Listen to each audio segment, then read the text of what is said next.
Meenakshi Ammal Dental College and Hospital, Madurai, Chennai, ranked number 2 in Tamil Nadu by IIRF. ஆசீர்வாதமாச்சாரி தபால் வாக்குல இதுதான் ட்ரெண்டா இருக்கும்னு நினைக்கிறீங்களா இல்ல அது குறிப்பிட்ட செக்டார் சார்ந்தது, முதியோர்கள் சார்ந்தது, அரசொலிகள் சார்ந்த அவங்க இஷ்யூ மட்டும் இது பிரதிபலிக்கும்னு பாக்குறீங்களா?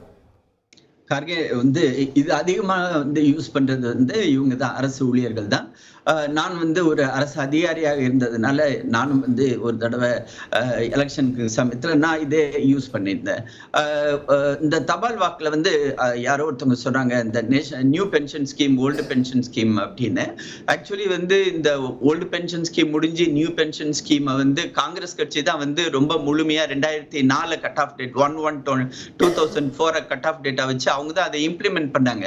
ஆனா அதே சமயம் வந்து தபால் துறை, பிஎன்டி, அப்புறமேட்டு ரயில்வே துறை, அது மாதிரி கஸ்டம்ஸ், இன்கம் டேக்ஸ், அந்த துறைகள் அதிகாரிகள்லாம் வந்து இது வந்து ஓல்டு பென்ஷன் ஸ்கீம் வந்து எங்களுக்கு நல்லது, நியூ பென்ஷன் ஸ்கீம் வந்து வேணாம் அப்படின் போது அதுக்கு வந்து என்பிஎஸ் நியூ பென்ஷன் ஸ்கீமை எப்படி மாத்துறது, அதை வந்து கிட்டத்தட்ட எப்படி ஓல்டு பென்ஷன் ஸ்கீமுக்கு ஈக்குவலா கொண்டு வரது அப்படின்றதுக்காக ஒரு கமிட்டி போட்டு அதை பத்தி அதுக்குரிய ஆய்வுகள் நடத்த பட்டுள்ளன. இப்ப வந்து அது எலெக்ஷன்றதுனால இப்ப அதை வந்து இம்ப்ளிமெண்ட் பண்ண முடியாத ஒரு சூழ்நிலை. கண்டிப்பாக அது வந்து இம்ப்ளிமெண்ட் பண்ணப்படும் இந்த தேர்தலுக்கு பிறகு. அதை வந்து மக்கள், அது குறிப்பாக அரசு ஊழியர்கள் வந்து அதை மனசுல வச்சு இந்த தடவை கண்டிப்பா பாஜகவுடைய கூட்டணிக்கு வந்து வாக்களிக்க வாய்ப்பு உள்ளது.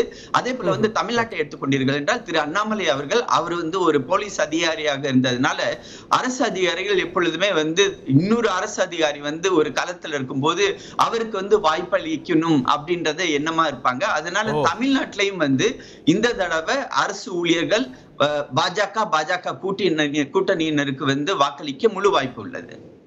ஓகே, அண்ணாமலை அரசு ஊழியராக இருந்தார், அதனால தமிழ்நாட்டு அரசு ஊழியர்கள் வந்து பாஜகவுக்கு வாக்களிப்பாங்கன்ற ஒரு புது விஷயத்தை சொல்லியிருக்கீங்க. அந்த பார்வைகளை நம்ம பெறலாம். ஏன்னா வந்து அப்படி பார்த்தோம்னா காங்கிரஸில் வந்து சசிகாந்த் செந்தில் நிற்கிறார், அவரும் ஒரு அரசு ஊழியராக தான் இருந்தார். ஸோ அதுவும் கேள்வியாக இருக்கிறது. இன்ட்ரெஸ்டிங்கான முடிவுகள் வந்து கொண்டிருக்கிறது. பாஜக 5 இடங்களில் முன்னிலை, காங்கிரஸ் 13 இடங்கள் முன்னிலை அப்படின்ற ட்ரெண்ட், ஃபர்ஸ்ட் ட்ரெண்ட் இது வந்து கொண்டிருக்கிறது. இது வந்து தபால் வாக்குகள் மட்டும்தான். பாஜக 5 இடங்கள், காங்கிரஸ் 13 இடங்கள் அப்படின்றது முதல் நிலை முடிவாக, முன்னிலை முடிவாக வந்து கொண்டிருக்கிறது. இது தபால் வாக்குகள் ஒட்டுமொத்த இந்தியாவின் மக்களின் எண்ணங்களை பிரதிபலிக்கிறதா, பரந்துபட்ட எண்ணங்களை பிரதிபலிக்கிறதா? ஒரு குறிப்பிட்ட வார்டில் கருத்து கணிப்பு எடுத்தா அது ஒன்றாக இருக்கும், ஆனால் ஒரு தொகுதி முழுவதும் எடுத்தா அது வேறொன்றை பிரதிபலிக்கும். அது மாதிரி இப்போது இருக்கக்கூடிய இந்த முடிவானது ஒட்டுமொத்த இந்தியாவுடைய மனநிலையை பிரதிபலிக்கிறதா இல்ல குறிப்பிட்ட செக்டாருடைய முடிவை பிரதிபலிக்கிறதான்றதை பார்க்கலாம். 9 மணிக்கு, அதாவது 8:30 மணிக்கு மேலதான் இந்த தபால் வாக்குகளை தாண்டிய அடுத்த நிலை பொது மக்களுடைய வாக்குகள் வந்து எண்ணப்படும். அந்த வாக்குகள் என்ன நிலவரத்தை சொல்லுகிறது? Meenakshi Ammal Dental College and Hospital, Madurai, Chennai, ranked number 2 in Tamil Nadu by IIRF.